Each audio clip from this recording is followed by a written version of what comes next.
වෙනි කොටසේදී මම කරන්න යන්නේ මේ කරවටේට ස්කැලප් එකක් දාන්න. අපි එදා කරා මේ ඩබල් ක්‍රොෂේ එකක් දාගත්ත වටේට. දැන් අපි ස්කැලප් එකක් දාන්න යන්නේ.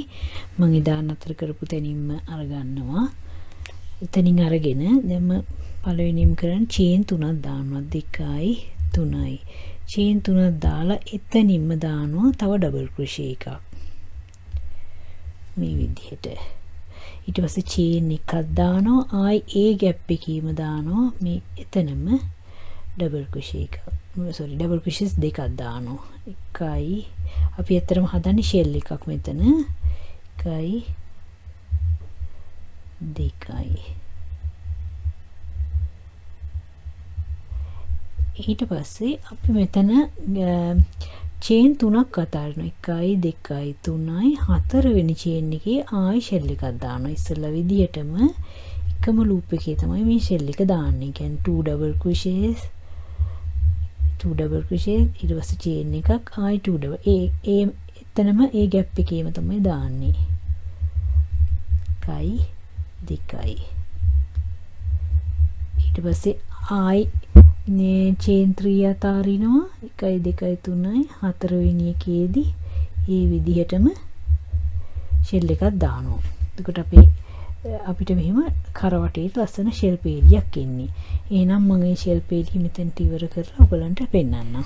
මම හිතුවා මේ මගේ කරේ මැද ටික කරනකොට පොඩ්ඩක් පෙන්නන්න. දැන් මම මේ මෙතනට ඇවිල්ලා මැද්දටම ඇවිත් තියෙන්නේ. මට තව චේන් 4ක් ඉතුරු වෙලා තිනවා. මම මෙතනදි මුත් කරන්නේ මේ චේන් 4යි ආයි මේ මැදනේ මේ මැදත් මම ගණන් කරනවා චේන් 4ක්. මම දැන් මෙතන මම දාගත්ත ෂෙල් එකක්. ඒ ෂෙල් එකම මම මෙතන චේන් 4ක් අතරලා තිනවා. ඒ වගේ මෙතනත් 1යි 2යි 3යි 4යි 5 වෙනි චේන් එකට තමයි මම ආයි ෂෙල් එකක් දාන්නේ. මේ මගේ මිඩල් එක. මේ වී කරේ මිඩල් එක. ඊපස්සේ එතනදී මම ෂෙල් එකක් දානවා ඉස්සෙල්ලා වගේම එහා පැත්තට.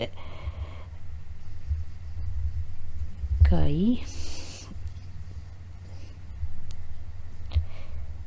ගොඩ මතක ඇති ෂේප් එකේ සේම් එකේමනේ වැඩ කරන්නේ. මෙන්න මෙහිමයි මැද වී කරේ මැද අපිට ෂෙල් එක වැටෙන්නේ. මෙන්න මෙහිම මෙතන මැද. ඊට පස්සේ ඉස්සෙල්ලා වගේ මේ පැත්තේ වගේම මෙහිම කරේ ඉතුරු ටිකත් කරගෙන යන්න. දැන් මම මේ වටේටම එළිය වටේටම මේ ඩබල් ක්‍රොෂේස් දාගෙන ගියා. පේලියම්ම වටේටම මෙහෙම මෙතනින් පටන්ගෙන මේ වටේට දාගෙන මෙතනට ආවා. මම ඉස්සෙල්ලා මෙතනදී ගන්නකොට මම කො ඩබල් මේ 5 චේන් ස්පේස් එකට ඩබල් ක්‍රොෂේ 5ක් දාන්න කියලා තුනේ. හැබැයි දැන් මම මෙතනදී දැම්මේ 5 චේන් ગેප් එකක ඩබල් ක්‍රොෂේ 4ක් දාලා තමයි මම මේ ෆිල් කරගෙන ගියේ. මොකද මට ඕනේ ටිකක් මේක ටයිට්ලි තියෙන්නේ. දැන් මම පෙන්නන්නම් මෙන්න මේ ස්කැලප් එක දාගන්න හැටි. මේ ස්කැලප් එක දාගන්නකොට මුලින්ම මම ගන්නවා 2 චේන්. දැන් මම මෙතන එකක් දාගෙන තියෙන චේන් එකක් තව එකක් ගන්නවා 2 චේන් අරගෙන මෙතන ස්කිප් කරනවා 3 ස්පේස් චේන් ස්පේස් 1 2 3. ඊට පස්සේ 4 වෙනි එකට ගිහිල්ලා මම දානවා 3 double crochets 1 2 3 3 double crochets දාලා මම හදා ගන්නවා පිකෝ එකක් 1 2 3 මෙතන මේකෙන්ම දාලා ඔයාලා පේනවා ඇති. මෙතන හදා ගන්නවා පිකෝ එකක්. ඊට පස්සේ ආයි ඒ සේම් චේන් එකේම දා ගන්නවා 3 double crochets 2 3. හරි.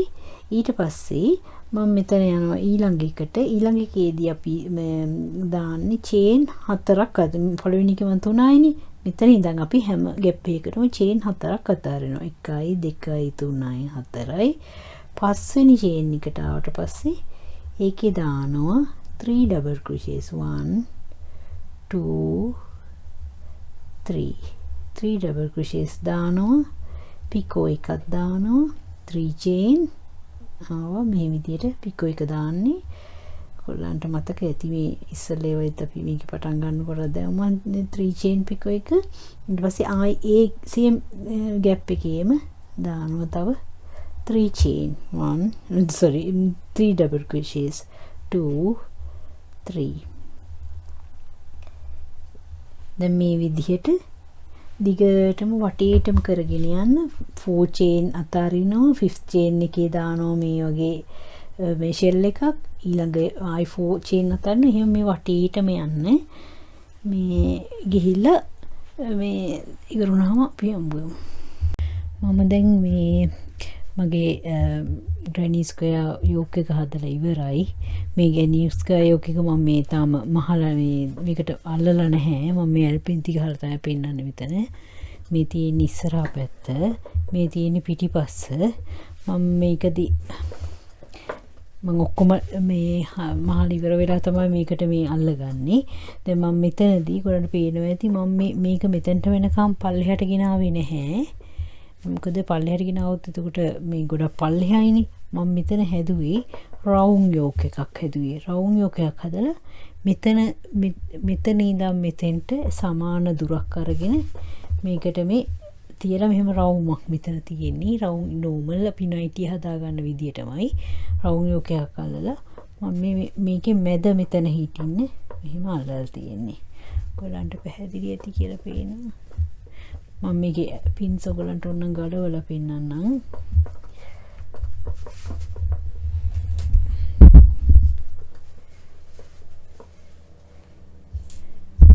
වань එළවහම ඔයගලන්ට පේනවා ඇති මම මෙතන මේ round yoke එකක් හදාගෙන තියෙන්නේ.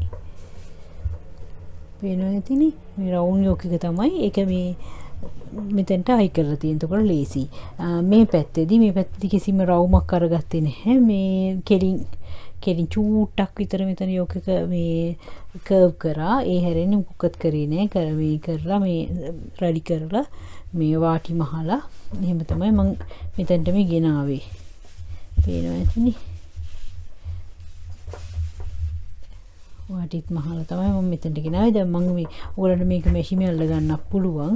මම කැමති අතේ අල්ල ගන්න. අතේ අල්ලගත්තාම මේක අපිට ඕන විදිහට ඇඩ්ජස්ට් කරලා අල්ල ගන්න පුළුවන්. මගේ නයිට් ඩ්‍රෙස් එක මම කරලා ඉවරයි. ඒක පේන්නේ මෙන්න මේ වගේ. මම ඔක්කොම මේ මැහුවා අතින්. මේ පැත්ත පිටිපස්ස පැත්ත මේ ඒක පේන්නේ මේ විදිහට. ඔයගොල්ලන්ට granny square එකම නෙමෙයි ඕනම මම ගන්නලා තියෙන ගොඩක් granny squares. ඒ ඕනම එකක් පාවිච්චි කරලා මේ වගේ එකක් හදාගන්න පුළුවන්. මේක තමයි අලුත් අවුරුද්දට මගෙන් ඔයගලන්ට දෙන තෑග්ග. ඔයගොල්ලෝ අලුත් අවුරුද්දට මේ වගේ ලස්සන මේ නයිට් ඩ්‍රෙස් එකක් හදාගන්න කියලා මම හිතනවා. එහෙනම් ඔයගොල්ලෝ මගේ වීඩියෝ එකට කැමති නම් ෂෙයා කරන්න ඔයගොල්ලන්ගේ ෆ්‍රෙන්ඩ්ස්ලත් එක්ක. එහෙනම් අපි ඊළඟ දවසෙත් ලස්සන පැටර්න් එකකින් හම්බ වෙමු. බයි බයි.